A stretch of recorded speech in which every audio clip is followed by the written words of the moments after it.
Welcome to Cartoon Crossroads Columbus, or CXC 2021. Our 4-day celebration of cartoon art couldn't happen without our partner organizations and volunteers, to whom we are eternally grateful. CXC is a 501c3 nonprofit organization. Our annual festival is free and open to the public, but it relies on corporate and grant support as well as individual donors. We're grateful for their support. Check out the Support CXC link on our website to find out how you can help us create meaningful connections between the people who make comics and those who read them. Cartoon Crossroads Columbus acknowledges that the ancient ancestors of the Eastern Woodlands tribe, now referred to as the Adena and Hopewell cultures, inhabited the land we know as Ohio. Their descendants include the living nations of the Shawnee, Miami, Wyandotte, Delaware, and Seneca, Cayuga. We honor and respect the diverse indigenous peoples connected to this place where we gather. We hope you enjoy this event. Don't forget to visit our virtual expo at cartooncrossroadscolumbus.org and keep the conversation going in our Discord channel, which you can find at cartooncrossroadscolumbus.org/Discord. Hi, everybody. Thanks for participating in Cartoon Crossroads Columbus 2021, which you can find out more about at cartooncrossroadscolumbus.org. We have in-person events and events online all weekend long, and you can find the schedule on the website. My name is Jersey Drozd. I am the interim executive director of Cartoon Crossroads Columbus. And we have a pretty exciting event, which you know about because you see the title on the video. We have the authors of When Stars Are Scattered, Victoria Jamieson and Omar Mohamed. And I am not going to belabor this at all because we all know why we're excited about them being here. So let's just switch them. Let's welcome Victoria and Omar. Hi there. Hi. Thanks for having me. Thank you for having us. So what I thought we could do is, to get started, is you could tell us a little bit about the book, how it's made, the ideas behind it, and then I have some questions for you to follow up with afterwards. So shall I hand it over to you, Omar? Yes. So my name is Omar Mohamed. I am the co-author of When Stars Are Scattered. The book is solely based on my personal story, me and my younger brother growing up in one of the largest refugee camps called the Deb. In the book, it follows me when I was a little boy, me and my younger brother who has intellectual disabilities, fleeing from our home country, Somalia, and then coming to Kenya as refugees, then later be resettled to the US. So the main reason why I wanted to share my story was I wanted to be a voice for the voiceless. What I mean is I wanted, my story is like many other similar stories from the refugee communities. It's like any other story from the refugee communities. So I wanted to tell my story on behalf of those refugee kids around the world who are in the different refugee camps around the world who doesn't have the effort or the capability of sharing their stories. I also wanted to highlight why those refugees are refugees in the first place. Is it by choice or is it by circumstances? One thing I always tell whenever I talk about this book is I didn't choose to be a refugee. And that is the last thing any human being, regardless of their race, their religion, or their nationality, is. That's the last thing someone wants, is to flee from their home country and live in another country as a refugee. That's the last thing. I didn't want it to leave my country and live in a refugee camp. Why? Because my parents were able to provide for me. I was what you guys call a middle-class family. My mom, my father, all they were able to provide for me. So I needed to leave my country, unless I only left because of the safety and the safety of everybody around me. So those refugees that flee from their home countries, it is between death and life. You know, you have to leave or you're going to lose your life. So in my case, when there was a war in Somalia, we have to flee. And it's always hard because a lot of people So we always talk about those refugees that come to the US, Canada, or Europe, but we always forget those who lost their lives when they're seeking refuge. And there's a lot of them. It is very, very unfortunate that we don't remember them, or we don't even recognize that a lot of people lost their lives when seeking a refuge. So we also choose to book to be a graphic novel. It was Victoria's idea because she does a children's book, and all she does is graphic novels. So in the first time when I was trying to write, I always wanted to share my story, but I didn't have the resources, I didn't have the experience, I didn't know what to do, where to start, until one day Victoria walked into our resettlement office that I was a case manager. I was working as a case manager, but I already had a rough draft on my background of my personal story. So once I spoke with Victoria about how I wanted to share my story with her, then we were able to start from there. And she actually she's the main author actually, because she's the one who did most of the stuff. All I have to do is share my personal story with her and always exchange emails forth and back for corrections or even for follow-up. So how is life in the Dadaab? The Dadaab is one of the largest refugee camps, the largest and the oldest refugee camps. It has 3 camps: Ifo, Dagahle, and Hagarbera. And there was also another place that was later added called Hawajube, which is also part of Ifo. How is life in those refugee camps? You know, the early years, the book focuses on the early years when I was younger, maybe 13 or 12 years old, in that refugee camp. Life was totally different because everything that was available in those camps were never enough, including food, water, medicine, anything you mention it was never ever enough. If you want to get water or fetch water, you have to get in line. If you want to get food, you have to get in line during food distributions. Other hospitals, there's always long lines. Anywhere or anything you want to do it, there was never enough thing, and there was always long lines or competition for even the little resources that were available to those refugees. The schools are overcrowded. Overcrowded at that time, especially when I was going to high school in Ifo. There was only one high school, and it was Ifo Secondary School. Now that has improved a lot. There's more secondary schools in the Dadaab now, and what caused that is in those refugee camps. You know, those refugees have 3 options: one, to be resettled to a third country; 2, to live in that refugee camp for the rest of their lives; 3, to go back to their home country if it is safe. So the resettlement process, only 1% of the 1% are considered to be resettled. 1% of the 1% that are considered make it to the end. Why? Because those refugees are the most vetted people ever. They are most vetted because you'll be screened, interviewed, re-interviewed again. The second option they have is live in that camp for the rest of their life. There are children who are born in those refugee camps and they are countless actually, because the Kenyan government does recognize them as that. It doesn't. They don't get Kenyan citizenship, although even they were born in Kenya. And Somali government doesn't know their existence because some of them have never seen Somalia. And the third option they have, those refugees have, is to go back to their home country. And actually, as we know now, Somalia is not safe. There's always a war going on. Although life is improving, I will admit, it is not as it used to be before, but now their life is improving. So if I go back to the book, you will also see other characters, because we wanted to tell my story within another story. You'll see someone like Jerry. You'll see someone like Tol Salan. You'll see someone like Ali, Mariam, Nimo, and my brother Fatuma. All those characters, almost all of them are real. They're based on people who live in the Dadaab refugee camp.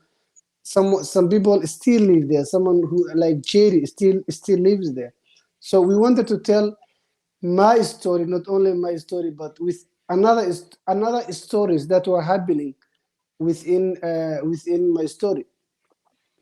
So the book, after we finished, after I get the resettlement, I went to University of Arizona, and then I moved to Pennsylvania, where I worked as a resettlement case manager, welcoming newly refugees to the US.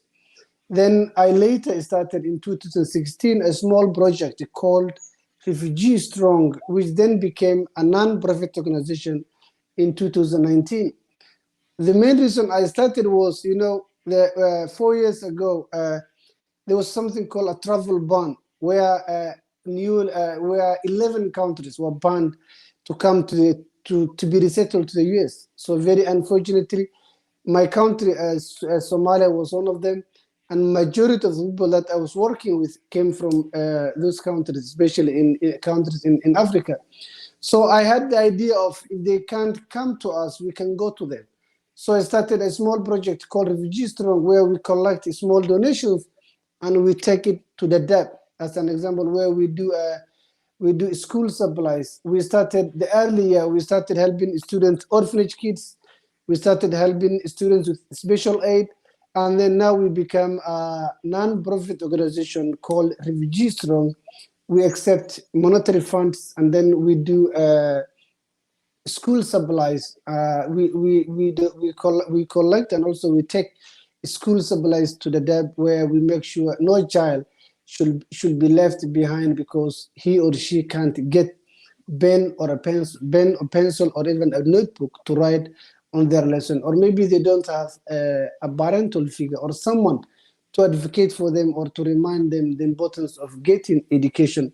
The main reason we choose education education is, the three options they have, those refugees. If they go back to their home country, their education is going to help them.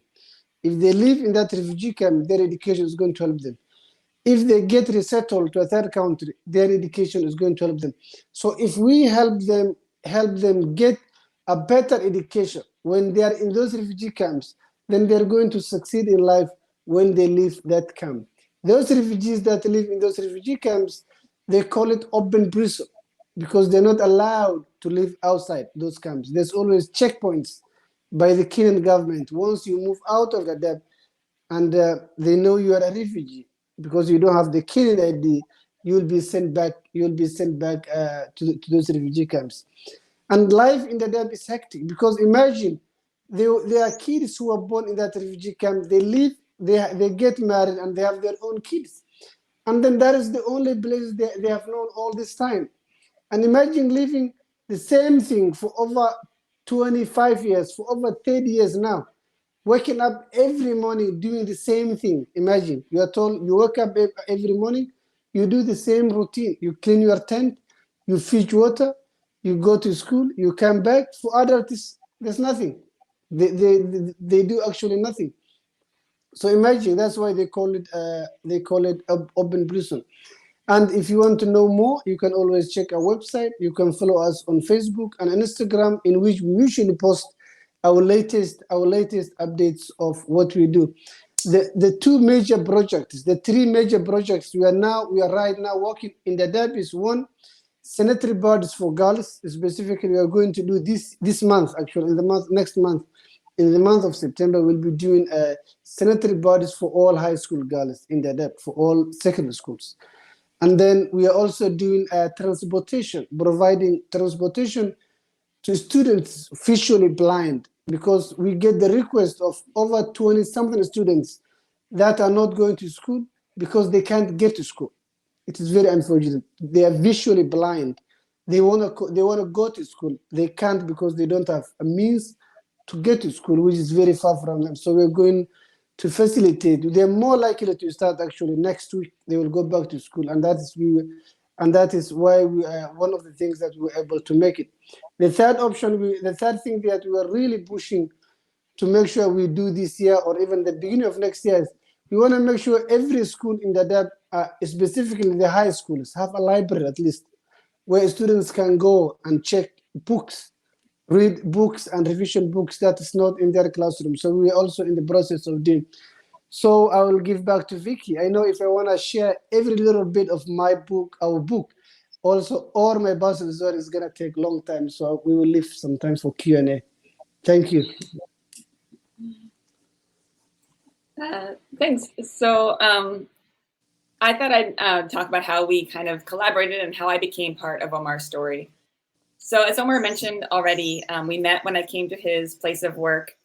I had started volunteering in Portland, Oregon with a local refugee resettlement agency.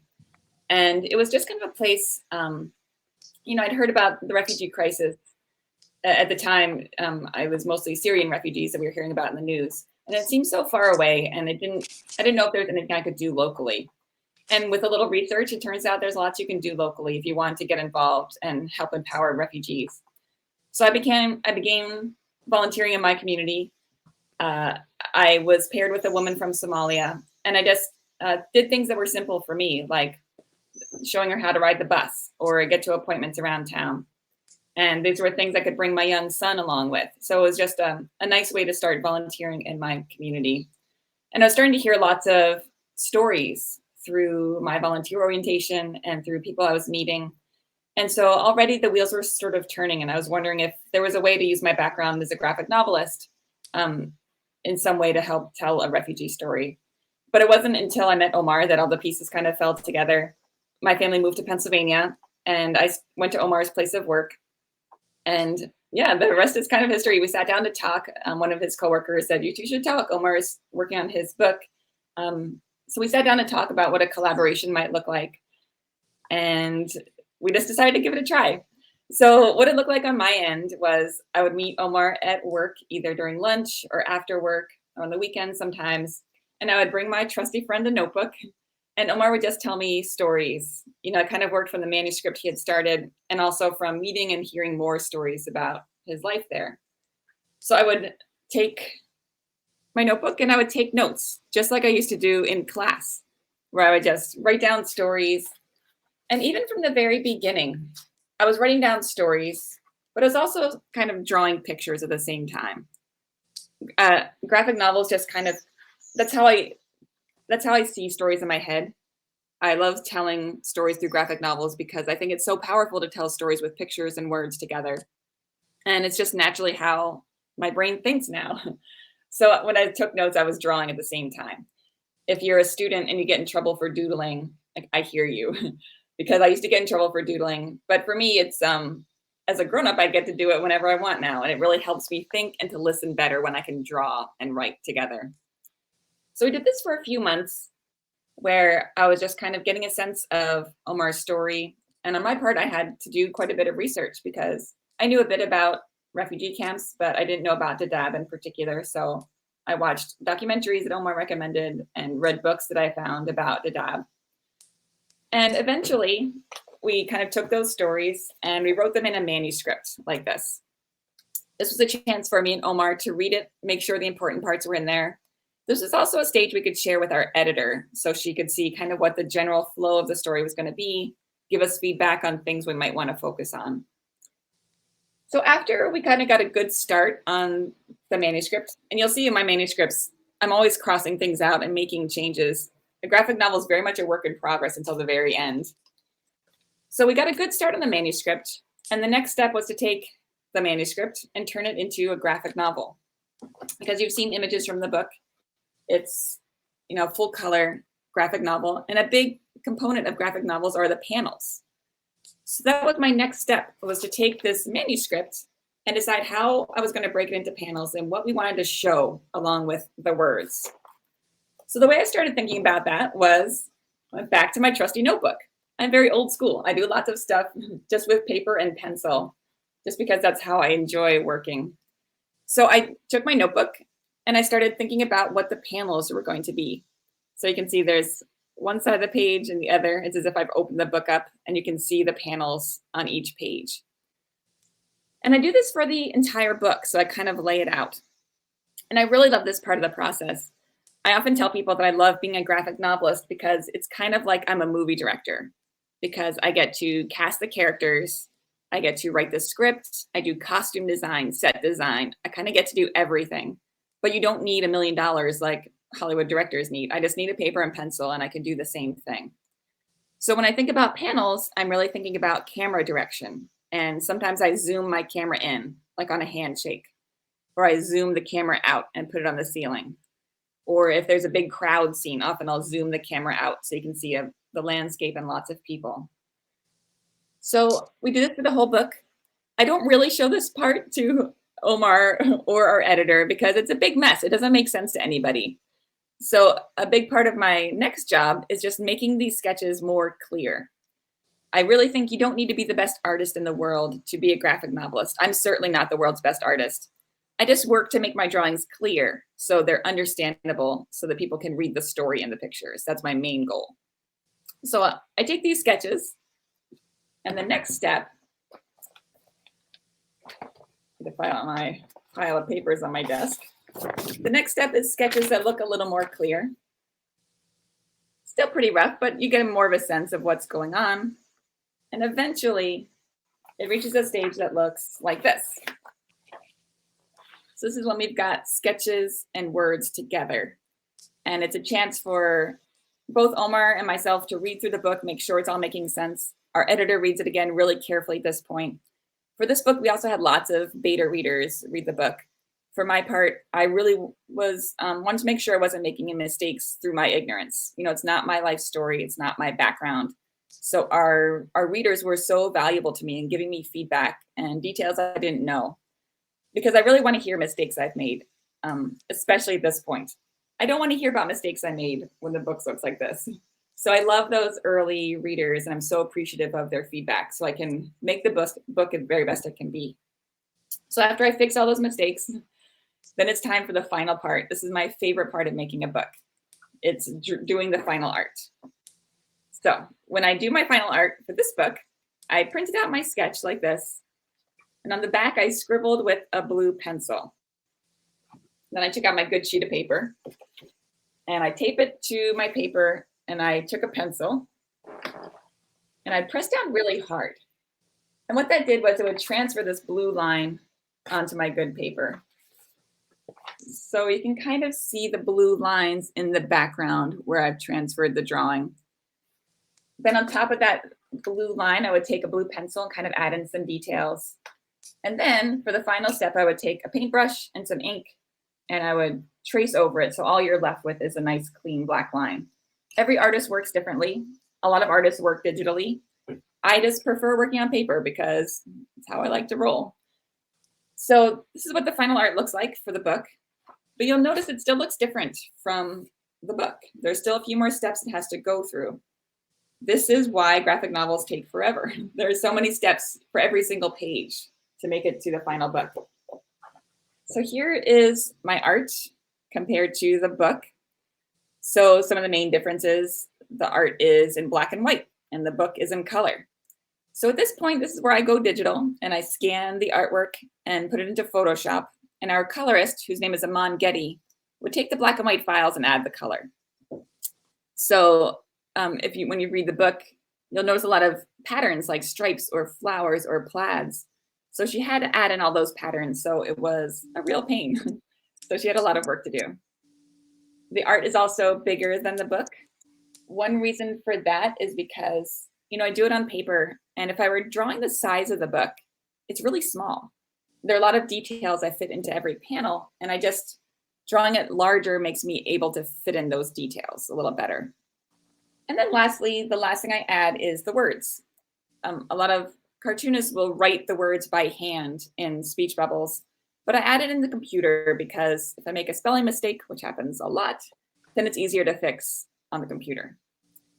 So yeah, just do that like 300 times. You got yourself a book. That's why graphic novels take so long. And the last thing I want to do before we move to Q&A, I love to show readers and viewers how I do drawings. Because when I speak to groups of students or grown-ups, a lot of people kind of think drawing is like a magic superpower. Or I tell people I'm an artist, and the most common response I get to that 99% of the time is, "Oh, you're lucky. I wish I could draw. I can't draw." I hear that so often. People that just think they cannot draw, that they can't do it. So I would like to show you how you can. If you've got paper and pencil, you can grab it and put it in front of you if you'd like to draw along with me. I like to show how I draw because I really think it's something everyone can do. When you're a kid, everybody draws. You know, every 5-year-old will pick up a pencil and scribble. You just learn at a certain point to compare yourself to others, and maybe you get embarrassed about your drawing. But drawing is fun, so give it a shot. So I'm going to show you how I drew the character of Omar in the book. And for all my characters, I use really simple shapes. When I draw a person, I will often start with the shape of the letter U. It's a very basic head shape, so you can add eyes and nose and mouth and kind of customize it and make it look like different people. I tend to keep all of the features pretty simple. For the eyes, I'll often just do 2 dots. I've got a lot of drawings to do for a graphic novel. I can't spend 10 hours doing eyelashes and eyelids and pupils for every single panel. That would take forever. Same thing for noses. Human noses are complicated. So I will draw the letter C and call it a day. The letter C or a backwards letter C, depending on which way your character is facing. Then I add a mouth, and there you go. So this is a very simple process, and maybe you're thinking to yourself, this is too simple. But the beauty of the simplicity is that you can change all of these features. You could change, maybe your character has big eyes, or a big nose, or small ears. You can change all the features to make it look like the person you're drawing. So I couldn't get too creative with the character design this because it was a book about real people. So I couldn't just make the characters look like whomever. This had to look like Omar. So it was interesting because I had to kind of look at grown-up Omar and imagine what he looked like as a kid. So we kind of developed the character together. And Omar, of course, was there to help me, to tell me things like what his hair looked like, what kind of clothes they wore. So together we could kind of make a character that stood in for Omar. Okay, so on your sheet of paper, you've got a head floating in space. How do you draw the body? Especially, how do you draw a body doing something? This can be complicated. A lot of the drawings I see from students are someone standing straight and just still. And it can be harder to draw someone like running or sitting in a chair or throwing a baseball. So when I draw someone running, like we'll do here, the first thing I do is I draw a stick figure of the person running. So that might look something like this. It's funny that I use stick figures because often when people say, oh, I'm not an artist, I can't draw, I only draw stick figures. Well, I tell them, so do I. You're halfway there. And there's no reason you can't make a book using stick figures. There's so many wonderful books that have very simple drawings. Dogman, my son's obsessed with Dogman, very simple drawings. Or Diary of a Wimpy Kid have pretty simple drawings. So you can absolutely make a book with stick figures. It can still be a complex and compelling story, even with simple drawings. So I like to take my drawings a step or two further, just to make it look a little more realistic. So I take this stick figure and I kind of treat it like a skeleton that I add muscles and clothes on top of. So on top of the stick figure, I'll add a neck, and I'll add a t-shirt and some shorts. If you're using a pencil and eraser, you can always erase the parts you don't need to see anymore. I'm just going to scribble over it with my Sharpie. I don't usually work in Sharpie, but you know, this is for demonstration purposes. Okay, for the arms and the legs, it's pretty easy to make it look more finished. If you just add another line, it already looks more complete. And that's hardly any harder than doing a stick figure. I'll add another line here. Sometimes you need to add 2. And another line here. Another line here. So I meet a lot of people who tell me they don't like to draw hands. So I'm going to show you my method for drawing hands. I call this the mitten method because at the end of this arm, I draw a mitten. And inside the mitten, I add 3 lines. And this is helpful because if you look at your hand, it doesn't go straight across. You've got that curved shape to your hand. So if you draw the mitten first, you'll always get that curved shape that you need to make a hand look like a hand. So I'll draw the mitten on this side, add my 3 lines, and there you go. Now, unfortunately, I do not have a great method for drawing feet. I still struggle every time I have to draw a foot. So I will kind of make a shoe shape where the foot should be. If the character is barefoot, I try and remember which side the big toe goes on, and I do the small toes after that. My feet are not perfect. And I like to share this with people because, again, I don't think you need to be the best artist in the world to make graphic novels. I'm not the world's best foot drawer. I don't like to draw cars. There are plenty of things that I'm not great at drawing, but I don't let that stop me from making a book. I think if you have a story to tell, no one else can tell that story. It's up to you. So even if you're not the world's best artist, give it a shot. If you wait until you're perfect, guess what? You're never going to finish your story because you're never going to be perfect. So in my opinion, if you want to make comics, if you want to tell stories through graphic novels, just give it a try. Do the best you can.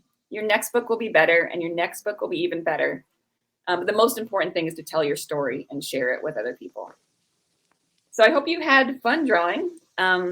And I think we're ready to move on to the Q&A session. Awesome. Oh, hey, Omar was playing along.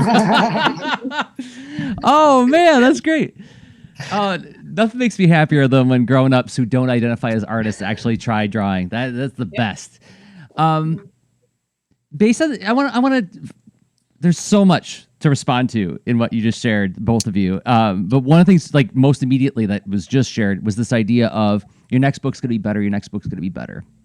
It's like one of the things that, as I'm a teaching artist as well as an interim executive director, and one of the things I tell my students is like, boy, how boring would it be if the drawing I did tomorrow was just as good as the drawing I did today? Like, it's counterintuitive, but it's actually awesome to not know things. So that means you're going to learn something. Like if you loaded the game of your Switch and it said, guess what, you won, and you didn't even get to do anything, you'd throw that game away. And it doesn't register, or it doesn't, like I said, it's counterintuitive, but the challenge is part of what makes a game fun. And it's the same thing with art, isn't it? Like it's that constant like churning and leveling up. But also, Victoria, if we could just talk a little bit about what you were sharing in terms of your process.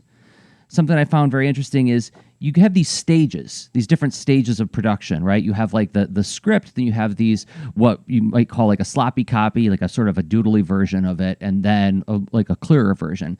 And it sounded to me like each of those stages had a different job to do. What is that characterizing it properly? Yeah, definitely.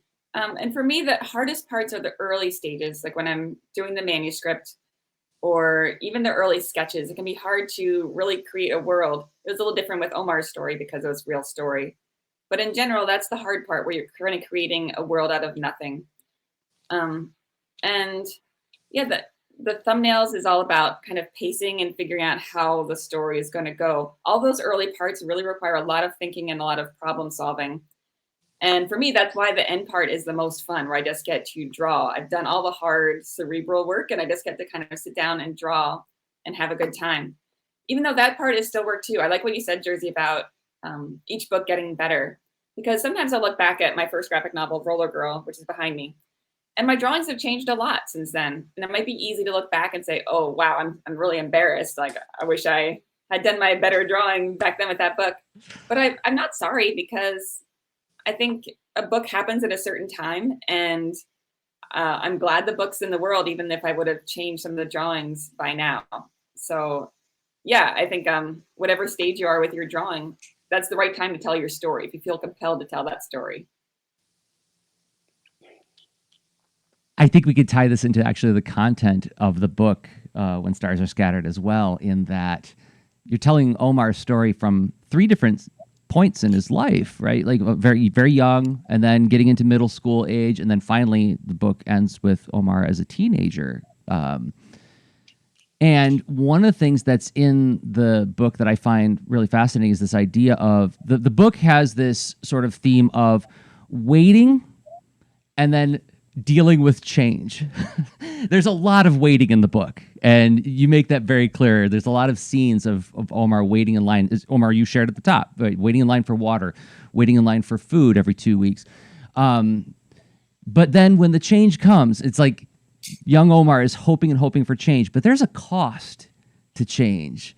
And I think of that scene where Nemo finds out that she's going to be resettled, and she's begging for Omar to forgive her, right? Everybody wishes and wishes to get out. But then once you get out, it's like, oh, wait. I was thinking only of my perspective of the hoping to get out. And then I look over and I see Jerry. I see how he feels about me getting out of here. I look over at Omar and see how he feels to get out of here, right? And suddenly your perspective gets a little broader. You realize there's a cost to things changing in your life, right? And so there's a line in the book that gets repeated a couple times. Is like, where is it? In a refugee camp, everything can change and nothing can change. Right. So it's this whole idea of like this tension between things never changing, but then they do change. Right. So I wonder if you could just respond to that a little bit. And this idea, I think it ties into this idea of like every graphic novel you make is going to be a little bit better, but the one you made at the time was the best you had. You have to forgive yourself and sort of accept and love where you were at these different stages of your life. Right. Even though change is inevitable and how you deal with change is what defines you. I know I loaded that question with a lot of things. But I wonder, Omar, starting with you, talk about this idea of navigating that tension of I want out, but then when I get out, oh my gosh, there's a cost in that, isn't there? Yeah. So they change, it is good. There's a good change and there's a bad change always. Even the good change, within the good change, there's also bad things. For example, everyone wanted to be the opportunity to be resettled, for example. And then when the resettlement comes and you are about to leave, and then as you said, you look back, because that's all, everything that you had, or everybody that you knew for over 17, 18 years, you are leaving behind. And, and then you are going to a place that you don't know, that it's zero. It is like you are going to a place that you have never been to. Sometimes you have never seen even someone that came from that place and told you anything about it. But all you just have to depend is a hope for your hope is all what you depend. And it is really, that's one of the most challenging things when the newly arrived refugees come to the US. That's also the stress they come with, the challenges, not only the challenges they came when they came to America, also their memories. Sometimes the first day, the first week, or even the first month, when you are helping them, when you are talking with them, all they talk about is their friends, their colleagues, what they left behind, their life back in those days. And then that things even, they will never stop. For their even sometimes it stays with you for 10 years, 20 years, 30 years. I remember what I was doing in 2000 in those refugee camps. And I don't remember what I was doing two days ago when I was here in the US.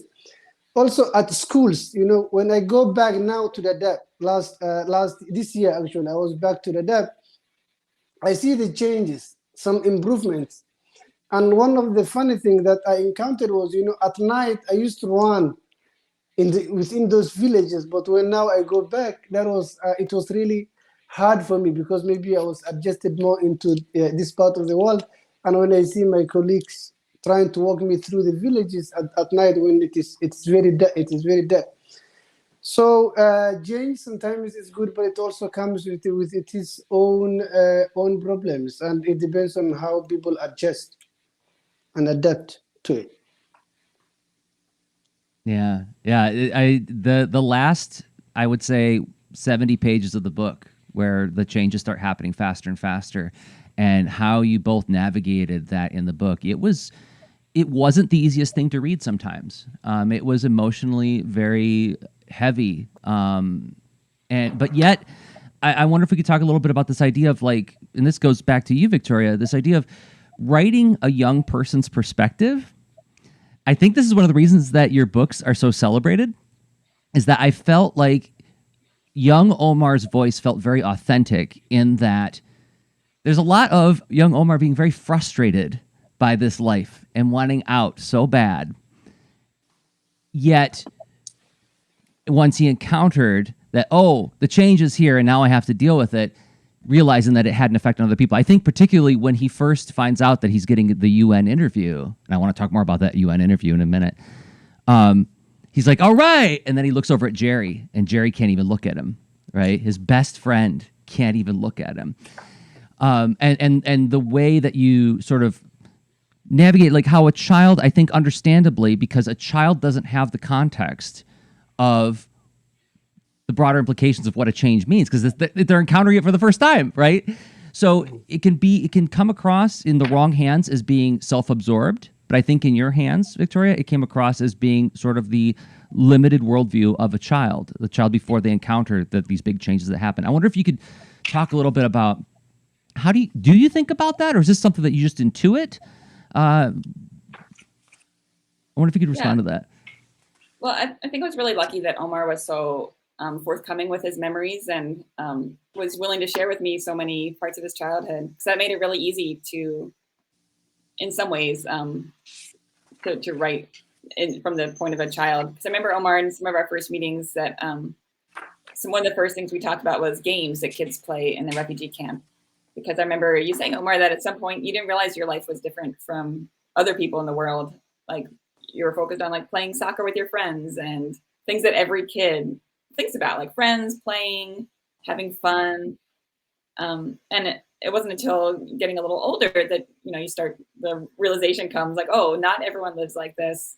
Why are we living like this? So I was I was very lucky to have Omar kind of walk me through the different feelings he had at different ages.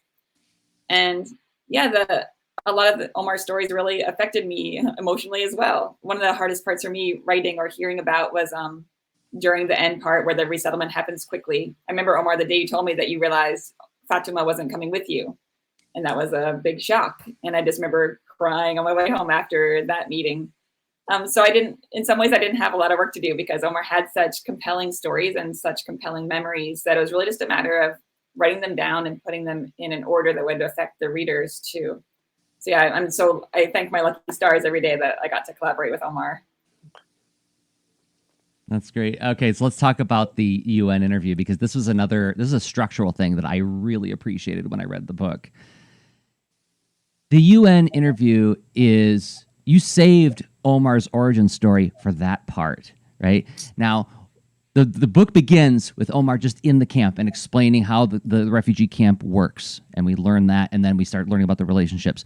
But we don't know how Omar got there until we get to the UN interview, right?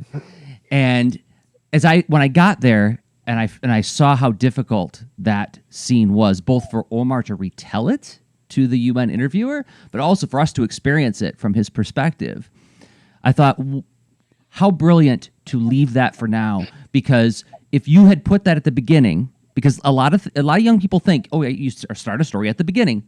Maybe you can, or you can move things around a little bit and tell different parts at different times, because now we've gone through and experienced all of this struggle, anxiety, pain, love, friendship, support that happens in this book, only to get to this truly, I would say, emotionally devastating scene that explains why he's there, and which does two things. One, it makes us realize, oh my gosh, this is so much harder than it even seemed at the beginning, because waiting is hard, waiting in line for things is hard, wanting to get out is hard. But then to see that scene, which I don't think you can spoil this book, because like the real treasure in it is the experience of it. It's not any surprises, but by leaving that there or putting that there, I think it made me experience the difficulty that Omar had in communicating that to somebody in a way that I wouldn't have. I would have felt more distant from it if it was on page 1 and now I'm at page 175 and he's doing the interview. Does that make sense?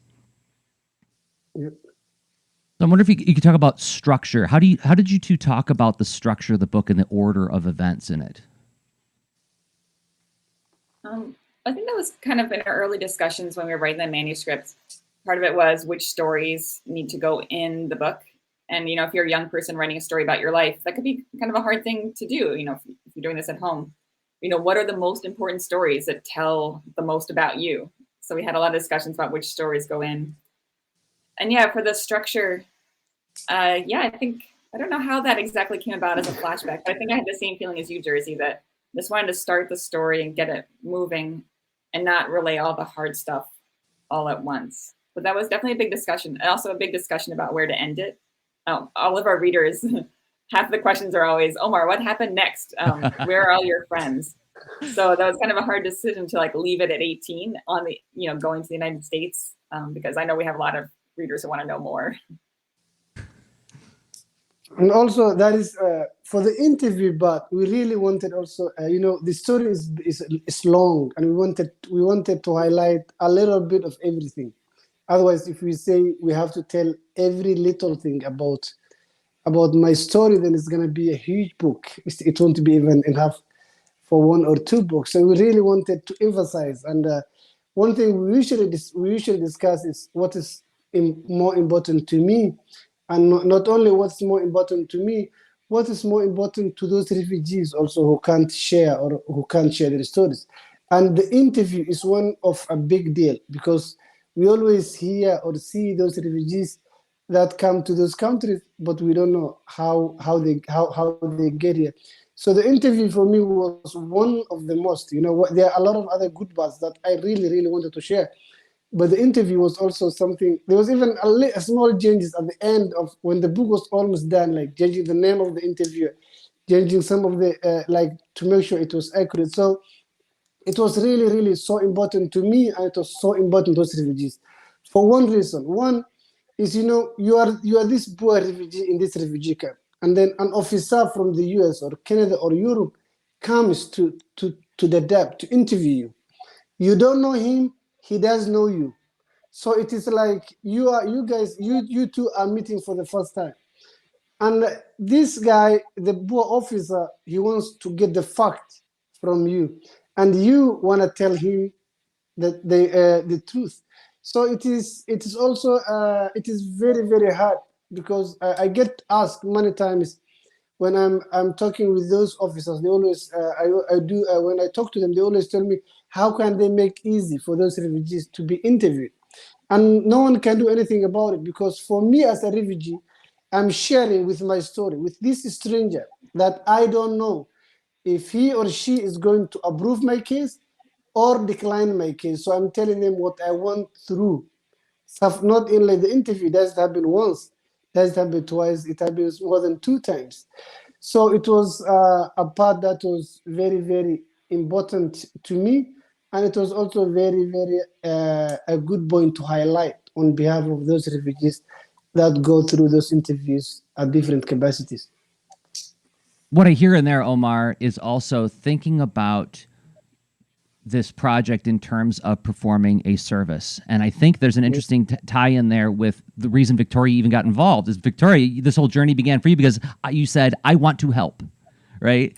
And I think there's an interesting, I don't want to say a friction, but it goes against something that artists get told, which is, tell your truth, write your story, find the truth in you. But this is something where you were doing that, but you were also doing it for somebody, right? You were representing the voices of refugees. You're also thinking about, how do we make this story accessible and clear to an audience? So I'm wondering if you have any thoughts on, how does a project change when you show up in the spirit of service as well as expression? That's a good question. And actually, on my part, it kind of turned around. I think I entered the story with the idea of service, but then I really became conscious, and I tried very hard to not have a savior complex. I wasn't doing this for somebody else. In the end, it was really about, I was curious and I wanted to get involved. I didn't really see myself as doing any saving. Hopefully it's a help to kind of get the story out there, but I really just became really interested and really invested in Omar's story. And yeah, that was really what it evolved to. Not about me with any agenda, which maybe I did start with an agenda, but then through writing it and through working with Omar, it was about, I needed to erase myself totally from the project as much as I could, It was really became about listening to Omar's story and just being truthful to Omar's story and forgetting about any intentions I had when I started. I think that was an important lesson for me to learn, and I hope to carry forward, to really listen to other people's stories and not put my own feelings into it. Just for the surface side, when I read this book, people may think I'm reading about my story, me and my younger brother. But for me, I'm reading the stories of refugee children who are growing up right now in those refugee camps, and I really wanted to show them that not only them but also those children who are in the US or Canada or Europe, those Western countries, to show them, like, if I can do it, you can do it. If me growing up, going through what I went through, growing up in one of the poorest places that any human being can live, and coming to this place where you know nobody, and then doing this, and also going to university, then I really wanted not only to be a role model to my other refugee children who are now in the process of coming, when they come to America, you see, then when they read my book or when they see the different projects that I do, I just want them to be motivated and maybe do a better job than me, and also be somebody for something for themselves. And one thing I usually emphasize is, you can have a strong accent. English is not my first language, not even my second language. You can have, one of the things that I usually see with my refugee clients, specifically the children, is they have a strong accent, that English is not their first language. And then one thing I have to emphasize them, I tell them, hey, you are fluent in Somali. If someone else tries to speak your language, they will have worse accent than you are. So never be carried or stopped because you don't speak English fluently, or this is not your first language. Let such things not push you back. If I can do it, you can do it, and it's all up to you. You can be whatever you want to be. I think that's great. And what I'm hearing in there is like a commitment to something larger than yourself, right? Both of you, like, it's not about me, it's about this bigger thing that's important. I think that's lovely. And I have, if you will indulge me, I have one last one that I think would be a good one to close on. You mentioned earlier that part of the genesis of this book came out of the refugee crisis and the travel bans from several years ago. And as I was reading this book, I was reminded of that. And I was reminded of something a friend of mine said on social media around that time, where he said, and I'm paraphrasing, but he essentially said, we need to learn again that we need each other. And this is my friend Rob Stenzinger, who is a software designer and cartoonist. And as I'm reflecting on that thought and on this book, I realized this book is a world-class statement on that notion of our interdependency and how we need each other, because young Omar depends on so many people, and so many people depend on him. And that need for one another is revealed throughout the entire book. So I'm wondering if you could just talk about that a little bit, about like Tal Salan and Fatima and Susanna Martinez, and how these people who come into our lives, like, we wind up having this reciprocity and mutual need for one another, and that recognizing that can yield such wonderful things if we just accept it. So whenever I talk about what people did for me, I always say I couldn't. I am who I am because of a lot of people who helped me, especially the people that you mentioned, Fatuma, who take care of us when we were young, and also Susanna Martinez, who was able to provide for me school supplies when I didn't have, so I can continue my education, who also helped me during to go through the resettlement process. Tol Salan, who now lives in Minnesota, who put a lot of time to convince me to go to school so I can be a better person for myself and also for my brother and also for my community, and also my old friends who lived in Ifo refugee camp. Also, one of the things that why we included those good characters that motivated me or that helped me in one or another is to highlight the children. For example, when it starts from schools, You may have someone who doesn't look like you, who doesn't speak the same as you, who doesn't dress the same you dress. So then how do you approach those kids who doesn't look like you? You know, one kind thing you do to another child or to another human being may mean something that they will remember for the rest of their life. You may have a huge influence for the rest of their life. That also is the same as you do one mean thing, or you say one mean thing to your fellow human being, like your fellow schoolmate or friend or colleague, may ruin their career, or they may ruin their life. You know, for example, bullying, when children picking up on other kids, you know, then it's all up to us who we want to be and how we want to be remembered. Are we going to be remembered those who helped their friends when they needed them, those who became a role model to their colleagues, or you want to be remembered those who ruined their lives or even their careers sometimes? I always say, I am who I am because of many people, not only people, also with a lot of organizations. You know, in the book I've written where I said in the first page, for me, the first note, where I said, I thank all those international staff that work with UN, CARE, Save the Children, UNICEF. Imagine, they leave their families, they go to the DAP to help those refugees who are in those in those refugee camps. Those are the people that made me who I am, and it is something that I've learned a lot from them, and I want to do it for my birth, and that's something that usually motivates me when I'm working with our organization, Refugee Strong. That's great. I couldn't imagine a better way to wrap this one up. Is there anything that you want to point us at? I mean, we will, of course, link to Refugee Strong in the listing for this event, but is there anything else that you wanted to say in closing on this?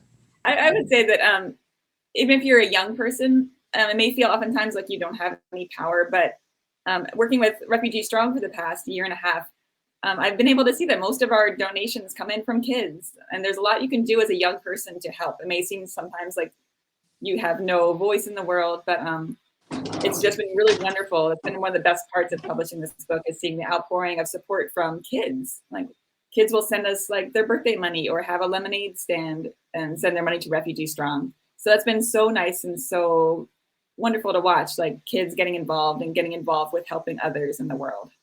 Yeah, that's good. So good. Yeah. Victoria and Omar, thank you so much for being part of CXC. Thank you very much for having us.